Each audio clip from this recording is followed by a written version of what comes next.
Hey everybody, and welcome back for another video. In today's video, it's a kind of a long time coming just because we've been very busy this month, but we want to get out to all of you what we thought was the top 5 best movies of 2024 in our opinion. So, a couple stipulations with this, right?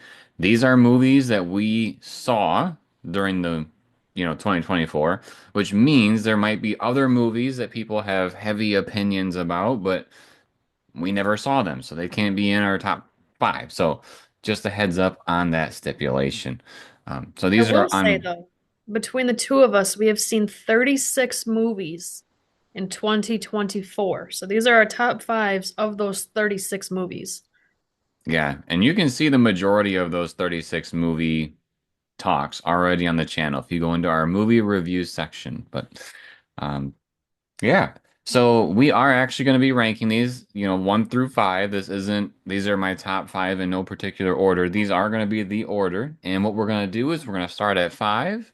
I'm going to give my number 5, and then we're going to see what Sarah's number 5 is.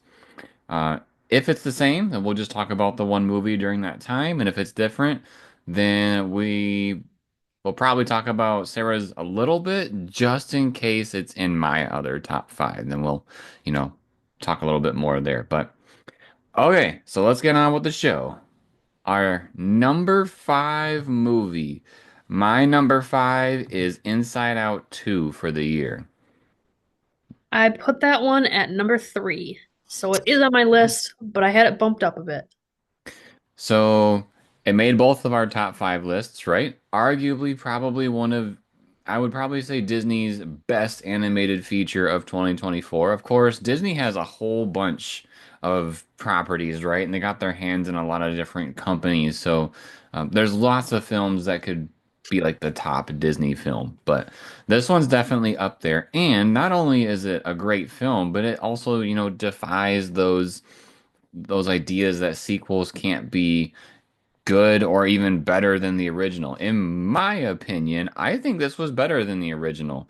I really enjoyed this one. I feel like the first one, there were definitely times where thought, oh, this segment's kind of boring, or I'm not really vibing with this. I felt like this movie, Inside Out 2, I was right there the entire time. So, um, that's why it is my number 5. What did you like about Inside Out 2 so much? Uh, it was a long time coming. There was a lot of anticipation for it, and it just delivered. There were so many movies this year that we were very excited to see that just flopped and weren't at all what we were hoping for. This was not the case for Inside Out 2. Inside Out 2, I think, was pretty much exactly what we were hoping for. It's just a fun adventure. There's some drama, there's some silly jokes, and I don't know, it's just overall a good time. And one thing I would add to that is that Inside Out 2 did not, and I repeat, did not, and this was probably a key factor to its success, try to throw a message in front of the audience faces and, really shove it down your throats. That was not in this movie. There are some other very popular movies that are like that. And we ended up not liking those movies because we are there for entertainment first and foremost. And then, if there's a great message, then great. I don't need it to be over explained. And this movie did a great job of what it was set out to accomplish. What was your number 5? My number five, I think, will actually come as a shock because I did not rate it as one of my highest rated films. Mm. When this movie came out, I must have misunderstood the trailer, or maybe I didn't see the trailer recently enough because I was kind of disappointed in what the movie was originally. But looking back at it, I think it was a really great film, and that is Civil War. Um, that's just one that they took such a different approach with it of following, from a photography aspect of how to capture what's happening in a civil war. It's a war movie without being a war movie. You're not in the action, but at the same time you kind of are in the action. And it's such a unique perspective. I think they did a really good job with it. If we had an honorable mention section, that would definitely be in my honorable mentions. I really like Civil War. kind of like you, didn't really like when we first saw it, we didn't really think it was going to be that much from a photographer's point of view, like, as heavy as it was. But at the same time, I feel like they did a great job meshing the two, like that perspective of being the photographer, but also being like, you know, this is kind of what's going on into today's world. Hopefully, this will not lead to what is going on here, so to speak. So, great movie. I really enjoyed that one. But yeah, definitely at least worth an honorable mention in mine. It is not in my top five, but honorable mention for sure. Moving on to number four. My number four on the year was Deadpool and Wolverine. I love this movie. I had a huge anticipation for it, especially with those two leads, right? Basically, the favorite from X-Men, arguably one of the favorites overall for Marvel in general, and they were going to be in the same movie. And plus all the other stuff that they brought into the mix. Like the idea of the movie was perfect for how they executed it, how it was kind of like the misfit Marvel characters in a way, and then we saw all the old characters come back, and then we saw some characters that were even left on the writing room floor, kind of like Gambit, for example, because he never really got his actual movie, even though he's like in one of the X-Men movies for I don't know, 2 minutes or maybe even 60 seconds, if that. We like see a shot of him throw a card, and that's about it. Um, so I really enjoyed Deadpool and Wolverine, and it is my number four. What was your opinion on Deadpool and Wolverine? It's a good thing we're starting with you because you keep calling out some of my top movies. This one I put at number one. I had a really hard time picking between number one and number two because there's a my number two slot I feel like is just as great as this film, but I had to put an order to them, right? And so this one wound up getting the number one slot for me. It was another one of those heavily anticipated films that straight up delivered. And there was some shocking parts, like in a good way. There was a lot of fun surprises. There was some great humor in it. And it's definitely one that I would watch again. Absolutely. And if I were to pick any of the Deadpool movies to watch again, it would be this one probably every single time. And again, just like Inside Out 2, proves that sequels can in fact be even better than the originals. I think this one blows the first two completely out of the water. And hopefully we end up seeing more down the road. My guess is that your number two might be my number one. So, um, let's see. What was your number four? My number four was Moana 2. This was another one of those Disney films. I'm seeing Disney a trend here. But so no, this was another one of those films that was highly anticipated. I thought it was really good. I don't feel like it was good as Inside Out or Deadpool or my number two, so that's why we're coming in at number four.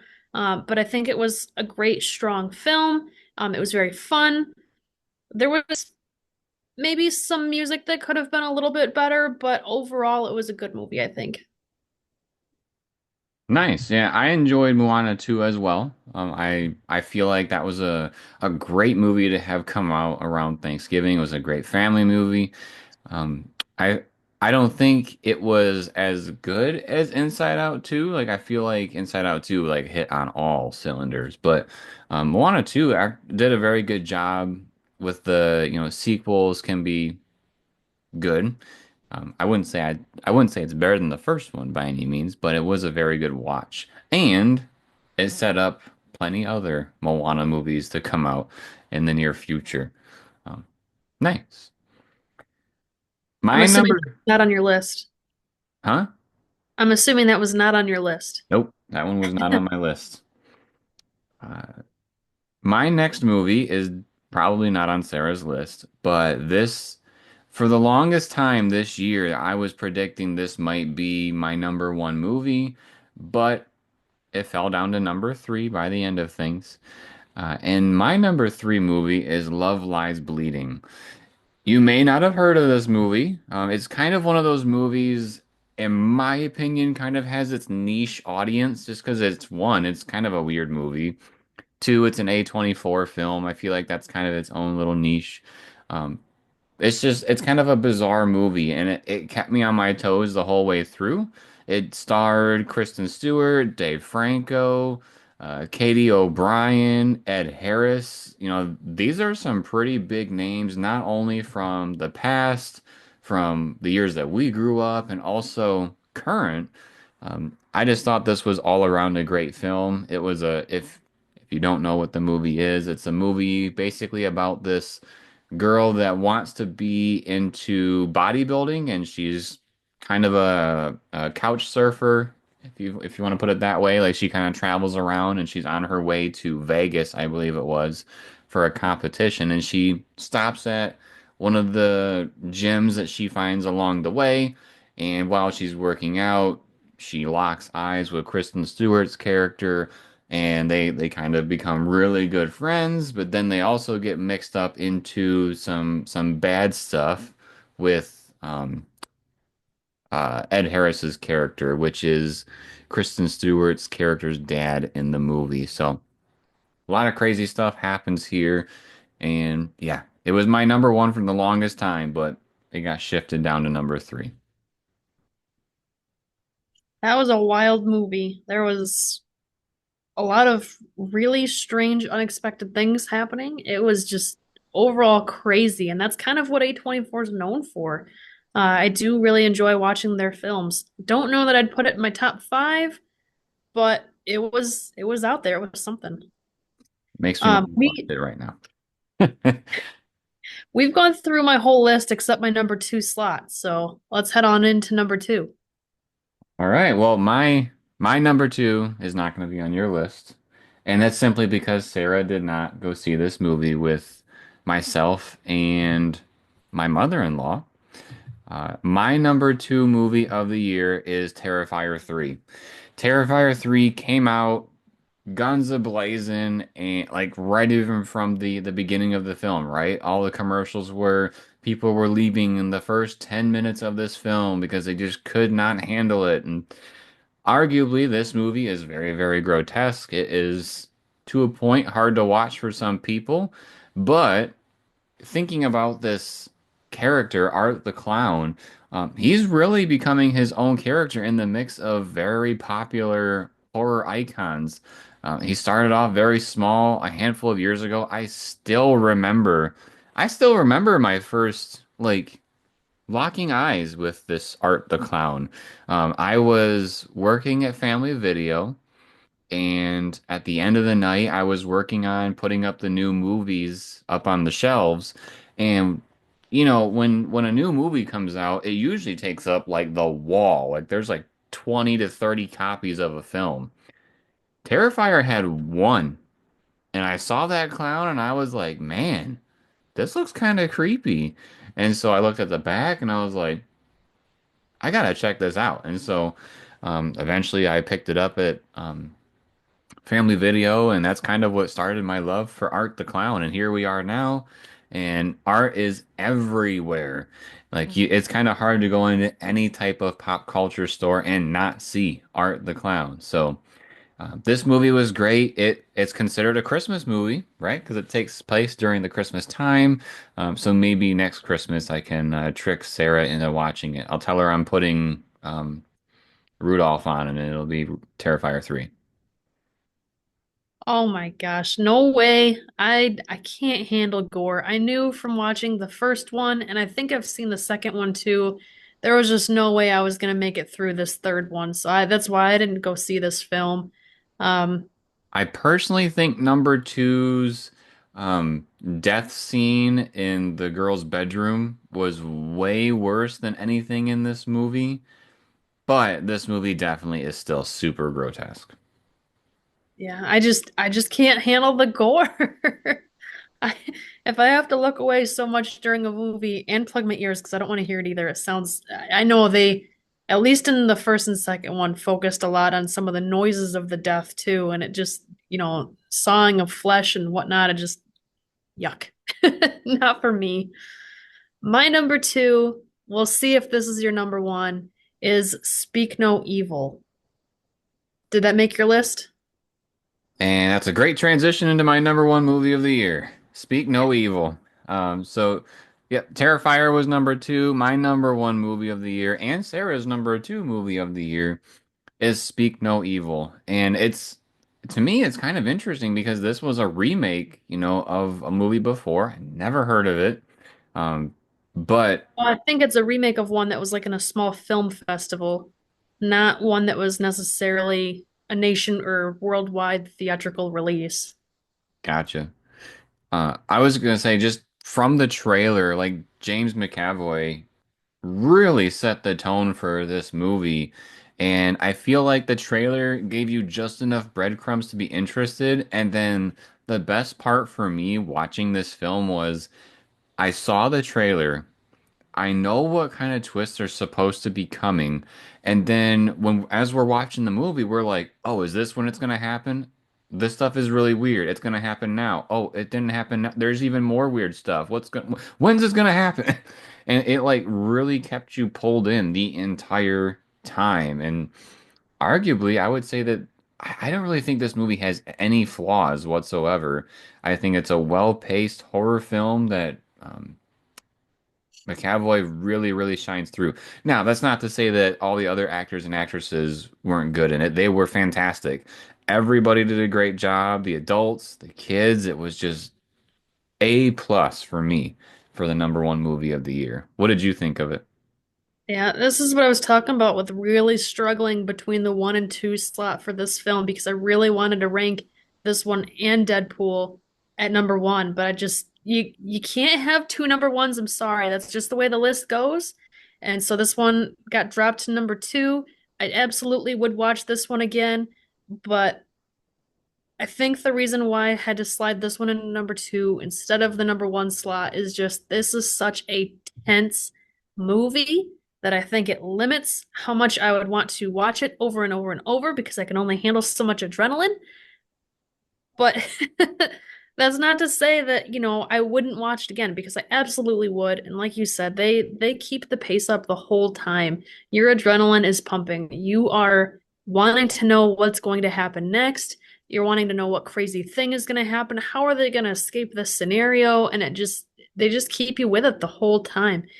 There are so many horror movies that come out throughout the year because that's one of our favorite genres, so we see a lot of them. And to keep up the pace like that and the anticipation and the high level of acting throughout the entire film with the music and everything, they just nailed it. Well, there's just even just talking about the weird parts, like when they went to dinner, like that, it wasn't a horror thing, but it was super cringe. When the two couples went and the kids were left behind at the house. Don't want to go into detail because I don't want to give away too much of a spoiler, but just kind of mentioning like there's even times where it's not even scary, but it's just like, how would I feel in this situation right now? It's Still very, makes your skin crawl. yeah, it's very, very weird. So, um, yeah, just kind of give us the rundown real quick. My number one, Speak No Evil. My number two was Terrifier 3. My number three was Love Lies Bleeding. Number four, Deadpool and Wolverine. And number five was Inside Out 2. Maybe next year we'll do some honorable mentions because I didn't do that. But there's definitely some movies that came out. I think I already mentioned one of them that you said, um, Civil War. Civil War. Yeah, that would definitely be an honorable mention if I had a list. What was your top five, just to remind us? So starting with number one, I got Deadpool and Wolverine. Number two, Speak No Evil. Three was Inside Out 2. Four was Moana 2. And five was Civil War. Nice. Uh, Very, very good films.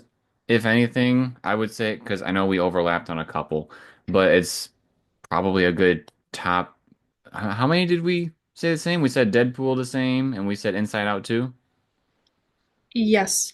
Okay, so we got top eight. And Speak No Evil. Oh, yeah, that's right. So top seven movies total, um, right here in our list for you. So check those out if you haven't seen them yet. If you're not really into the grotesque horror, I would stay away from Terrifier 3. But if you want to see a horror slash thriller film that'll keep you on the edge of your seat, Speak No Evil, check it out. We do have more lists that will be coming out very, very soon because we finally got time to work on these. But we can look forward to top five worst movies of the year and top five most disappointing movies of the year. So, what's the difference between those two? Worst means it was awful. Top five, um, I just said it. Disappointing. Disappointing. That's the word I'm looking for. Top five disappointing. It doesn't necessarily mean it was the worst movie of the year, but us going to see the movie, we were hoping for something and we were disappointed. So, all right. If you enjoy this type of video, make sure to subscribe to the channel and turn on notifications. Drops a like if you like the video and drops a comment letting us know your thoughts on your top five movies of the year and your thoughts on our top five movies of the year. And then, as always, everybody, thank you for watching. We'll see you next time.